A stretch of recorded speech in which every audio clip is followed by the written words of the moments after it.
జ్ఞాపకాల పరంపర మిఠాయి రూపంలో మన కోసం తెచ్చేసింది పరంపర మిఠాయి షాప్.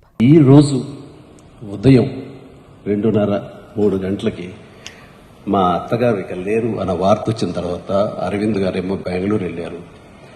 నేను ఒక్కడిని ముందు వెళ్ళినవాడిని. నేను అక్కడికి వెళ్ళిన తర్వాత ఆవిడ డిడ్ నో మోర్. ఆ సమయంలో గోపి గారు మనం అనుకున్న ఈ ఆర్గాన్ డొనేషన్ గురించి నాకు గుర్తుకొచ్చింది. నా సెల్ ఫోన్ గుర్తుకొచ్చిన తర్వాత అంత మిడ్ నైట్ అంటే 2 o'clock 2:30 ఆ ప్రాంతంలో బ్లడ్ బ్యాంక్ ఫోన్ చేసి స్వామినాయుడిని నిద్రలేపి మా బ్యాంక్ వచ్చేసుకున్నాను.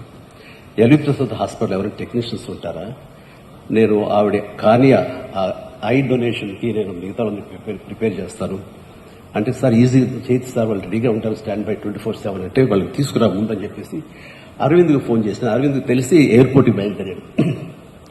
అరవింద్లు ఇవ్వాలనుకుంటున్నాను, నాకు అత్తమ్మ గారికి మా అమ్మగారికి మధ్య ఒకసారి ఒక కాన్వర్జేషన్ జరిగినప్పుడు మీరు ఇస్తారా అని అడిగాను.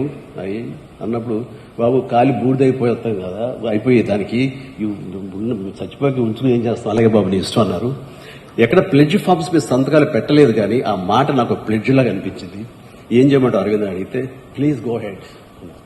సో ఎర్లీ మార్నింగ్ అది తీసి నేను హాస్పిటల్కి వెంటనే పంపించాను. దానికి సాక్ష్యమే ఇది.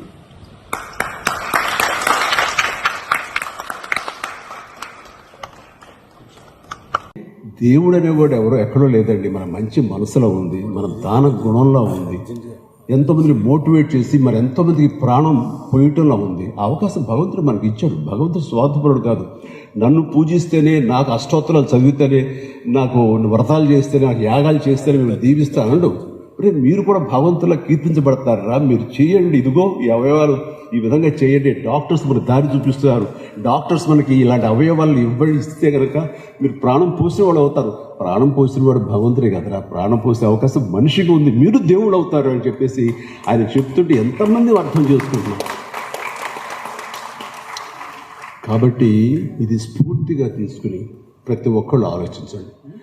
పూర్తి స్థాయిలో బ్లడ్ డోనర్స్గా చాలామంది, లక్షల మందిని, ఇందాక గోపిగా చెప్తున్నట్టుగా 25 lakhs ఆఫ్ యూనిట్స్ బ్లడ్ని కలెక్ట్ చేయగలిగాను. అండ్ ఎంతోమంది లక్షల మందిని నేను ప్రాణం ఇవ్వగలిగాము అంటే కనుక మన అభిమానులకి ఆ క్రెడిట్ దక్కుతుంది, ఆ దాతలకి ఆ క్రెడిట్ దక్కుతుంది. వారిని చూసి ఎప్పుడు నేను గర్విస్తూ ఉంటాను.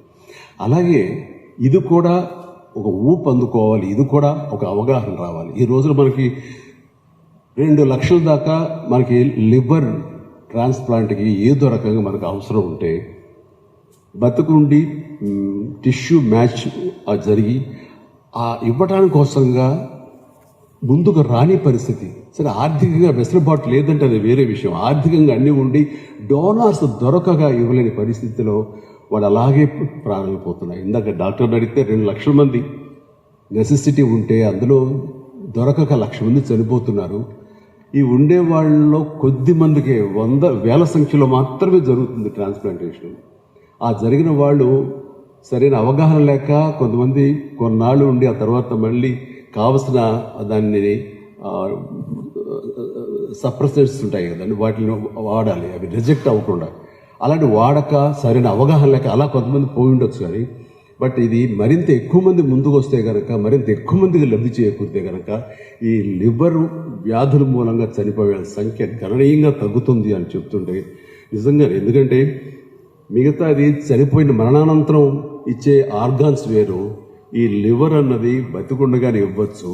డోనార్ ఎవరైతే ఇస్తారో అతనికి 3 వారాల్లో తిరిగి ఆ పార్టు మళ్ళీ తయారైపోతుంది.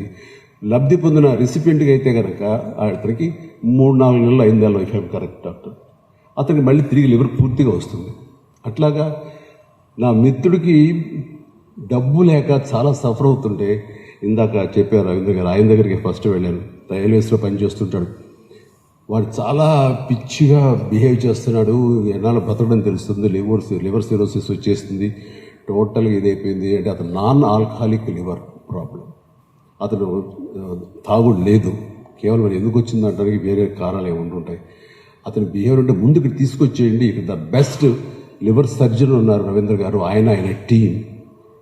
వాళ్ళ చేయిద్దామని ముందు తీసుకొచ్చాను. ఎంత ఖర్చు అవుతుంది ఏంటి అని అడిగితే ఖర్చుకు వెనకాడకండి డాక్టర్ గారు, మీరు చేసేయండి అని నాది బాధ్యత అని అయితే ఆ తర్వాత అతను రైల్వేస్లో పనిచేయటం మూలంగా నాకున్న ఇన్ఫ్లుయెన్స్కి రైల్వే మినిస్టర్, సెంట్రల్ మినిస్టర్ని నేను అడిగి వాళ్ళ చైర్మన్, ఆ కమిటీ చైర్మన్ చేత అప్పటికప్పుడు చెప్పి తెప్పించి ఆ డబ్బు తీసుకురాగలిగాం.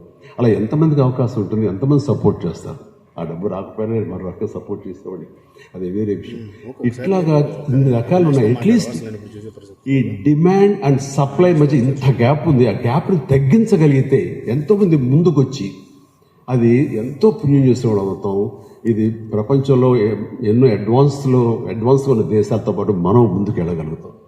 అండ్ ఈ రోజున మనకి కిడ్నీస్ విషయంలో కూడా ల్యాక్స్లో అవసరం ఉంటే కనుక కేవలం 50,000 ఇంతే జరుగుతాయి.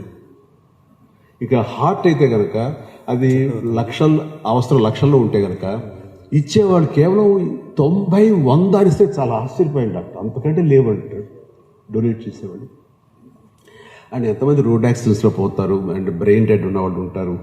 వాళ్ళ కుటుంబ సభ్యులకి కనుక అవగాహన ఉంటే, అదే పుణ్యం అనుకుంటే, అదే మహాయాగం అనుకుంటే, అదే స్వర్గం అనుకుంటే, అన్నీ డెఫినెట్లీ వాళ్ళు కనుక వాళ్ళు మోటివేట్ అయ్యి ఆ ఇవ్వగలిగితే అంతకంటే మహాపుణ్యం ఏమీ లేదు. అండ్ ఒకసారి చాలా భయాలు ఉంటాయి, మతపరంగా చాలామందికి భయాలు ఉంటాయి. ఆ తర్వాత కొన్ని మూఢనమ్మకాలు ఉంటాయి. అట్లాగా నాకు చూడండి, మీరు కార్నియా ట్రాన్స్ప్లాంట్ ఇవ్వాలని ముందున్నప్పుడు ఆ కళ్ళు ఇస్తే కనుక, నేత్రాలు ఇస్తే, నేత్రదానం చేస్తే వచ్చే జన్మలో గుడ్డోళ్ళుగా పుడతారనే భావన ఉండేది. అదన్నీ లేదు, అలా జరగదు అని చెప్పేందుకు నేను చేసే ప్రయత్నం ఎంతో కొంత సఫలీకృతమయ్యాం. అట్లాగే ఒక సరదాగా చెప్పాల్సి వస్తే లైటర్ నోట్లో, నేను బ్లడ్ బ్యాంకు, ఈ ఐ బ్యాంక్ పెట్టినప్పుడు కొత్తల్లో ఇలాంటి చాలామంది విఐపీస్ సినిమా నుంచి చాలామంది వచ్చారు. అది బాగా చదువుకున్న పెద్ద వ్యక్తి. అండ్ అందరూ ప్లెడ్జ్ ఫామ్స్ సంతకం పెడుతున్నారు. ఒక వ్యక్తి మాత్రం నేను పెట్టను అంటూ తోసేస్తున్నాను. పెట్టండి సార్, పెడితే బాగుంటుంది, అందరికీ మోటివేట్ అవుతారు, ఇన్స్పిరేషన్గా ఉంది అంటే 2 కళ్ళు, ఒక కన్ను ఇచ్చేసి కానీ ఒక కన్నుతో ఇలా చూసుకున్నాను, నాకు ఏంటో పక్కన కనపడలేదు, భయంగా ఉన్నాను. ఏంటి సార్ అంటున్నారు మీరు?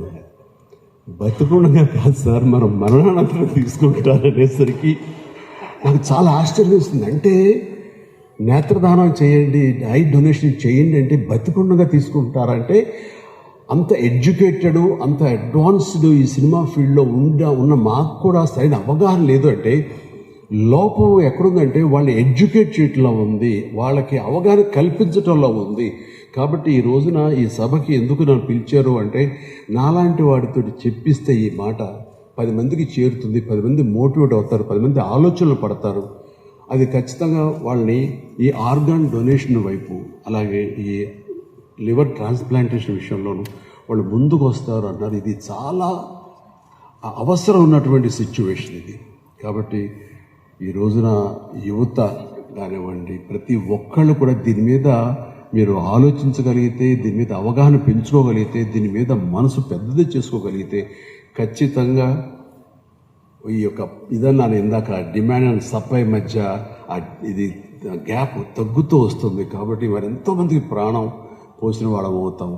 కాబట్టి నా హంబుల్ రిక్వెస్ట్, ఈ విషయంలో ప్రతి ఒక్కళ్ళు కూడా ఆలోచించండి. ఒకళ్ళు ఒక 8 ప్రాణం పోసేలాగా మీరందరూ పునీతులు అవ్వాలి, మీరందరూ ఆ దిశగా ఆలోచించాలి. డాక్టర్ గారు, నేను చెప్తాను, ఈ యొక్క అవకాశం నాకు ఇచ్చినందుకు ఈ ఒక్కరోజుతోనే కాకుండా ఫ్యూచర్లో కూడా నేను ఏం చేయాలి, దీనికి సంబంధించి ఏమేం చేస్తే నాకు సంబంధించిన వరకు నేను దీన్ని ముందుకు తీసుకెళ్ళడానికి ఖచ్చితంగా మీకు నేను ఒక మోడల్ లాగా ఉంటాను, మీ చేతిలో వెపన్ లాగా ఉంటాను. ప్లీజ్ మేక్ యూజ్ ఆఫ్ మీ. సుమన్ టీవీలో మీ పర్సనల్ అండ్ బిజినెస్ ప్రమోషన్స్ కోసం కింది నెంబర్కి కాంటాక్ట్ చేయండి.